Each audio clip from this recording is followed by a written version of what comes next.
Good evening. Welcome to our Good Friday service here at K2. I'm Andy. If you are here for the first time, welcome. We're really glad that you chose this Friday night to be with us, and hope you really find it a thought-provoking night. Before we get going, I want to let you know too that if you've got some kiddos here, we've kind of had to put a rating on the service. It's a PG-13. So if you need to take your kiddos out, there's TVs out in the lobbies that you can watch, also in this back lobby as well. So that's available for you. This service is probably going to be a little bit different for you. Tonight we're going to try to roll back the clock a little bit and get our hearts to connect with what happened on that Friday that Jesus was crucified. I'd really like to invite you to envision with me, to recount some of the details. I mean, even if you have heard the story time and time again, to refresh yourself with that story. This whole entire week I've been thinking, there's one word that comes to mind for me with Good Friday. And it's probably not a word you would normally think of. You know, if I were to ask you, you'd come up with a lot of different words, but the word that connects me to this event is pain. I think more than any other event in all of God's Word, in any other thing that we've read about, this is the one that is most associated with pain. From the whipping that Jesus endured, to the beating of his body, to the blood, the cutting, the piercing of nails and flesh, to even, not for Jesus, but for the other guys crucified, their bones being broken, Jesus being pierced and again cut, thorns being thrust down onto his head and mashed into his head. All of this, just so much pain. And if I were to ask you tonight, what has pained you the most in life? How would you answer that? Because I think, that's good. I'm going to come right back to that. Hold on to that. I think for most of us, some of us in here probably would recount a physical pain that we've had. Maybe a surgery. I was thinking about that today. A couple of years ago, I separated a rib from the muscle. I didn't even break it. The doctor said it probably would have not hurt as much had you broken it. And how painful that is to go through that. Incredibly painful to even breathe. And some of you actually tonight, physically, are sitting here in pain. And you've learned to live with it, however you deal with that. But you've just grown accustomed to the pain. But I think that probably most of us in here, even as you said, Katie, I think most of us in here, when we think about the pain of our life, we think of more emotional pain, don't we? And it could be through a relationship. It could be through a circumstance that happened in life. And it could be something that you've done to somebody else, or something else that has happened to you. And I think the list is pretty long. Abuse, physical abuse, sexual abuse, mental, somebody who's just wronged you, somebody that has totally thrown your trust out the window, somebody that has just steamrolled you. And probably that face is coming to your mind right now of that type of pain. But the type of pain, emotional pain, that I really want you to connect with tonight is this. Have you ever hurt so badly emotionally that your body starts to ache? Do you know what I'm talking about? In the Marshall family, we say, my heart is hurting. My heart is really hurting. And I can physically feel sorrow sometimes. Physical, emotional pain. That's the depth of the pain that I think about when I think about Good Friday. Because here's the irony. I think physical pain can be healed. Most physical pain can be healed. If you're physically hurt and you go to the doctor, you get some medicine, you get some bed rest, you get physical therapy, whatever. There's very, very few things that we have to end up actually living with. Most pain has an end. the weird thing with emotional and spiritual pain and life pain is that it often lasts for a lifetime, doesn't it? It sometimes doesn't ever really go away. It'll dull. There might be days where you don't think about it as much, but often it's a lingering pain. I also thought this week about how we deal with that pain, because we all have different strategies to deal with it. Some of us withdraw, we run away, we curl up in a ball, we shut the world out, we just try to get away. Some of us spiral really deep down. We break down. We call it depression. We just go into the depths. Sometimes it's unretrievable. We can't function. We can't perform. We can't do anything. We just totally shut down. We're filled with anxiety, worry, torment. Some of us just try to ignore it, right? Just, come on, just buck up, just ignore it. It's, if you don't pay attention, it's just not there. And so we try to turn our heads to it to deal with the pain, only to find that it just catches up with us, starts destroying us from the inside out. And still, I think others, you might go on to the offensive, right? And maybe you know somebody like that. Maybe it's you, where seriously, when you're in pain, this type of tactic means you come out swinging. Look out, do not tangle with me, right? I'm going to come out swinging. And really what I'm going to try to do is, because you've hurt me, I'm going to hurt you. I'm going after you. And some of you have been on the other side of that. What's interesting is that at the center of this pain that we're talking about with Good Friday often is this emotion, this relationships. Because again, what has pained you the most in life? I'm willing to bet most of you had a face come to mind. A relationship, a family member, something that just didn't work out. Why?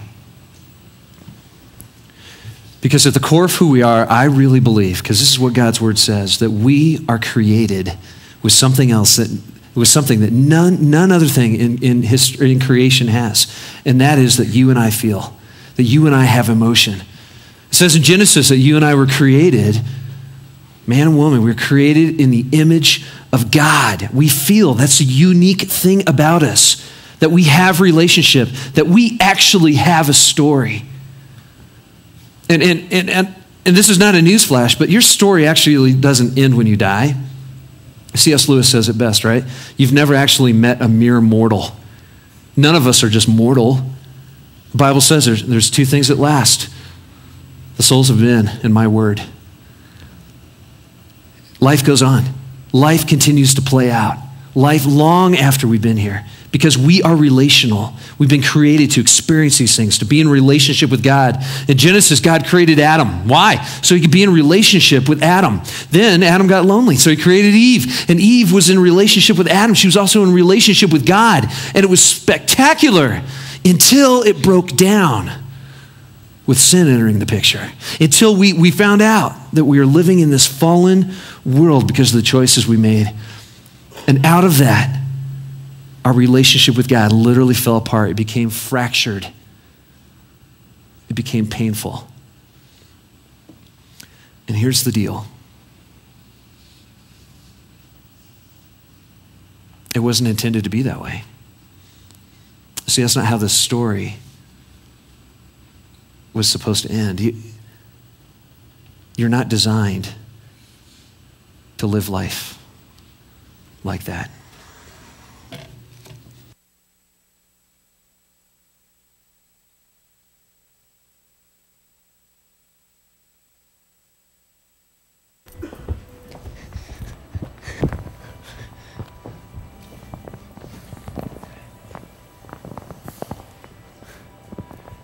Yeah.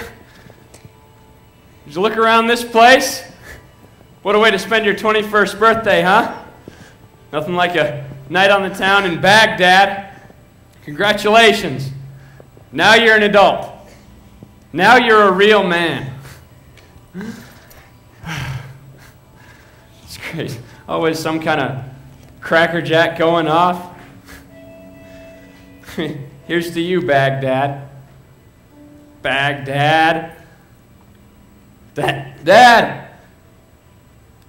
But you never thought I'd make it this far, did you? I know. Too much of a coward, right? Not man enough to stick around, fight my battles. Too much of a scared little boy. Always running away. Still just a little mama's boy. Because I'd like a little comfort. Because I'd like to see a little beauty in this wasteland. Well, you got me. I'm guilty. Hey, Dad, I'm guilty. So what do you want from me? All I wanted was to feel, I guess, beautiful. You know, to be wanted. I wanted him to see me and love me. How pathetic is that? As if we're in some kind of fairy tale or something. So dumb. So dumb. It actually makes me sick now thinking about it. You know, it's like when you're a little girl and you read all those stories about how it will be someday to fall in love and someday my prince will come and all that. Then here's this guy who everyone thinks is so funny, cool, and popular and strong. Stronger than you, anyway. This guy who you used to think was so handsome and so much of what you thought you wanted. And he asks you to prom, and it's like a dream come true. Like, it's not real, but it is. And you get to dress up and be the princess for real. And waiting for that day to come feels like forever. And afterwards, it's like the life you had before was the pretend one. The one you'll never get back. She's a princess who got poisoned because she was hiding, because she was afraid. But then evil witch found her and disguised herself and made a magic potion and poisoned some apples that Snow White ate. Then she fell asleep, and it's scary because it seems like she's dead, but no one knows if she'll ever wake up again. Snow White is my favorite princess because she has really pale skin like me. See? Except mine's because my blood's not working right. It's like poison, except I didn't have any poisoned apples like she did. It's just what happened inside of me. I don't know why. God, I don't know why you're letting this happen. She's just a little girl, for heaven's sakes. Why are you trying to take her from me? You want to take away everyone that I love, just like you did with John. You don't want me to love anyone, do you? It's just mean. I mean, come on, God. Haven't we had our share of all this? All the doctors and the disinfectants, that horrible cafeteria food, white lab coats everywhere and white walls, and these gleaming, polished white tile floors, as if everything is so clean, as if everything is so unstained and fresh, and God help us healthy in this place of death. No.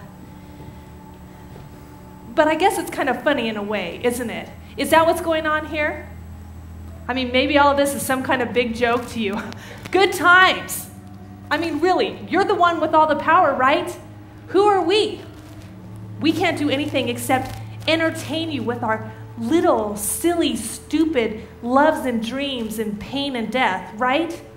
There's nothing we can do but just dangle on our strings and let you pummel us and laugh. There's nothing I can do. What's that, Dad? There's nothing I can do. There's nothing. There's nothing I can do about it now.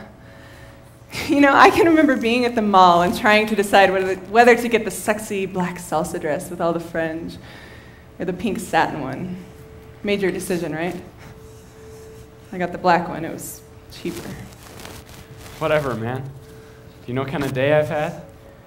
The night started out just as I had pictured it, from the flowers to the photos, the actual fancy hotel room, the ballroom, crystal chandeliers, everything.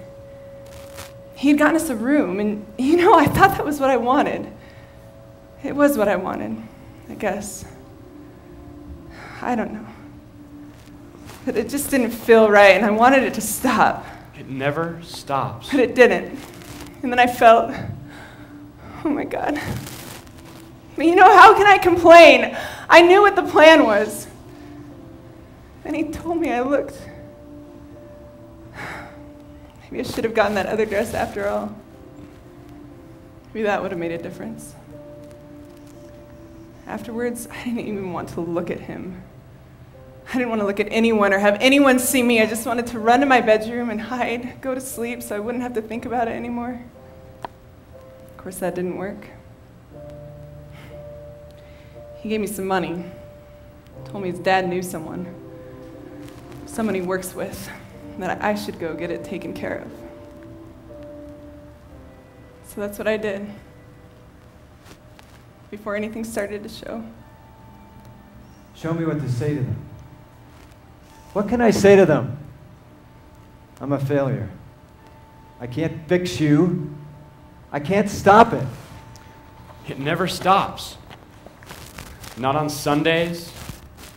Not for guys with kids back home. Sure not for birthdays. It's always there. Even though you can't always see it, it's scary, man. Sometimes I get scared at night because if there's a monster, maybe I won't be able to run away from him. I can't run fast. I'm not supposed to run, ever, because I get too tired. But even though I get tired, sometimes I can't go to sleep. I'll have a bad dream, or maybe I won't wake up again. It's a nightmare. It's a real, you're not sleeping, this is for real nightmare. You know, Matt was supposed to be here tonight.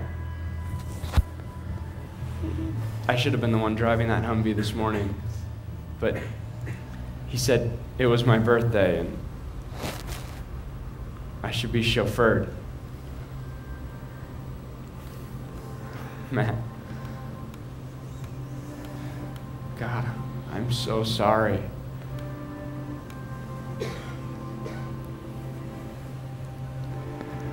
I'm sorry, Mrs. Wyatt.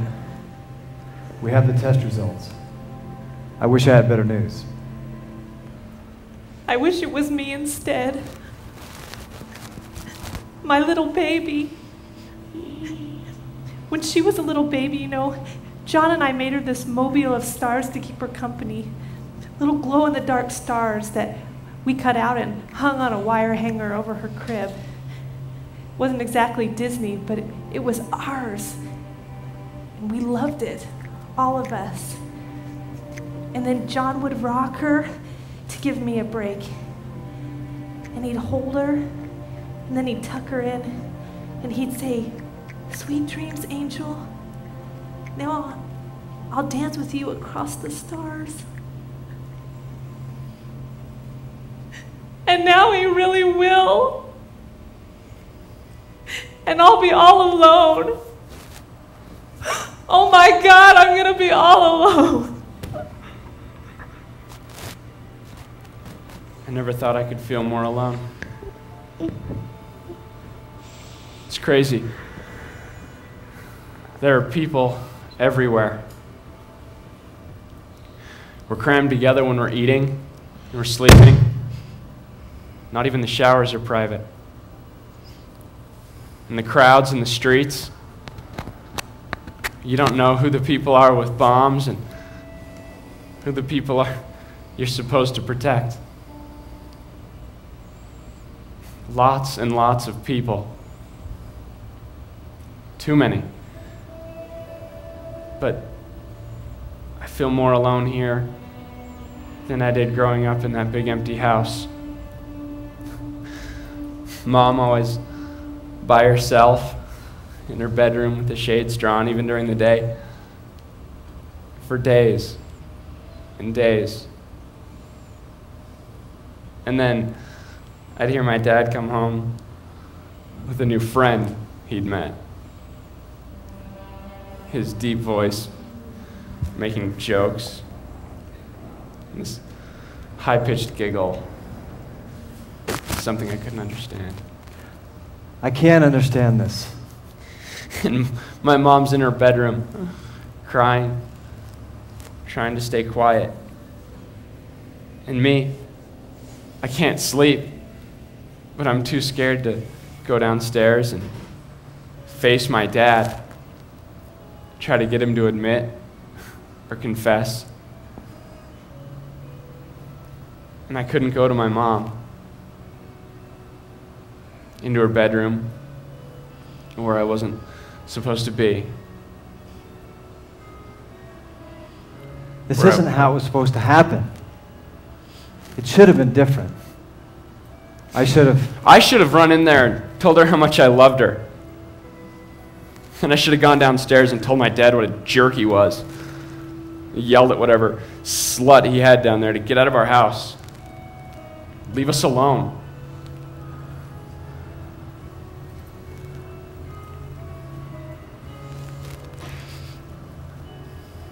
I didn't. All I could do was just lie there,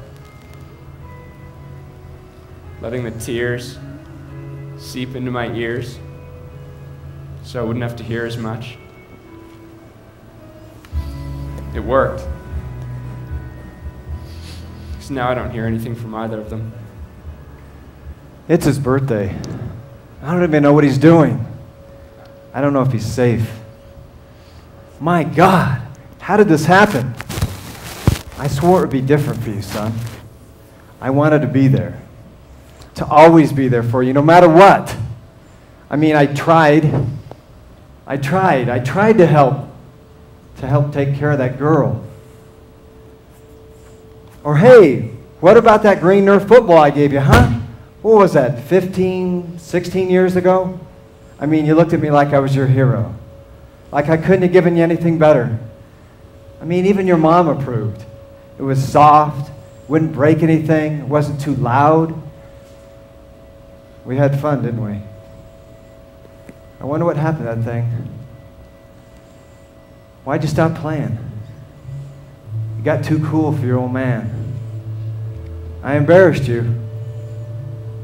You were ashamed of me.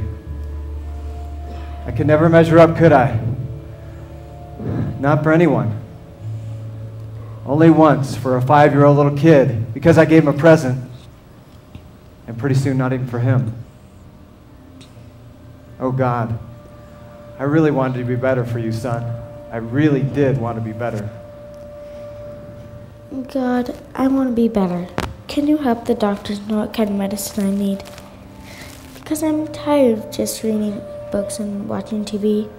And I want to go outside and play again. God, I don't like this place anymore.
liars and fools, sons and failures, thieves will always say. Lost and found, ailing wanderers, healers always say. Whores and angels, men with problems, leavers always say. Broken-hearted, separated, orphans always say. War creators, racial haters, preachers always say. Distant fathers, fallen warriors, givers always say. Pilgrim saints,